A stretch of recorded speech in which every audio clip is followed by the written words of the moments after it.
National security is no longer subjected to one dominant risk, but has grown to become more complex and diverse, said Deputy Prime Minister, Minister for Home Affairs and Coordinating Minister for National Security, Teo Hean.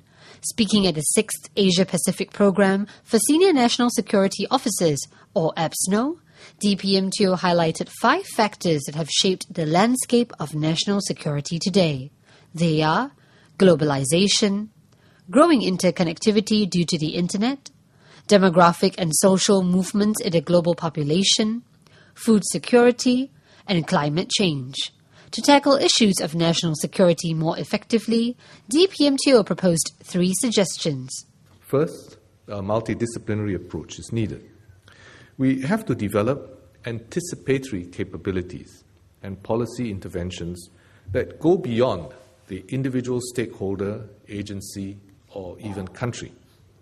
One example is fighting piracy in the Gulf of Aden and off Somalia. Many countries, including those represented in this room, and Singapore, have participated in multinational forces. That's Combined Task Force 151, NATO and European task forces, while other countries act independently.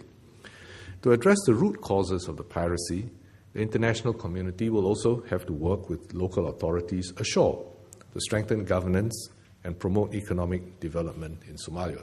This is, of course, a more complex problem, and various countries are beginning to address the issues ashore now, apart from the issues at sea. Second, our approach has to be adaptive. We need to constantly review and renew our strategies and responses because the risks confronting us are dynamic and new developments can easily render our solutions obsolete. Singapore's National Climate Change Strategy reflects such an approach. We are currently reviewing our existing measures to enhance our resilience towards climate change. For example, we have made plans to protect our coasts and to improve our drainage. To increase the resilience of Singapore's water supply, our water agency, the Public Utilities Board, has developed a diversified water supply strategy through the 4 national taps. So that's to try to address the possibility of there not being enough water.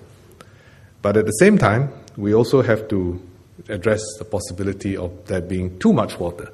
So we're planning also for drainage solutions in case there's a sort of more intense episodes of rainfall. So third, international collaboration. International collaboration is essential for effective response to complex issues because crime does not recognize national borders and indeed will often exploit them, the lacuna between them.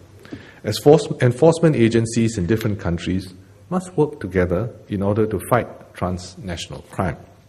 A good example is the new Interpol Global Complex for Innovation, which will open in Singapore in 2014. Of course, complex here takes on a slightly different meaning than the complexities that we're talking about, but there is a sort of interrelationship because it sort of characterizes the types of problems that we're dealing with today, very complex, which requires different kinds of disciplines and different groups of people from different parts of the world to be located together in a complex to solve these complexities. Some 160 guests attended the opening of APSNO 2012. The conference will run for 5 days from the 9th to 13th of April with over 70 participants from 20 countries. Watch DPM Teo's full speech on the issues and challenges facing national security in the following clips.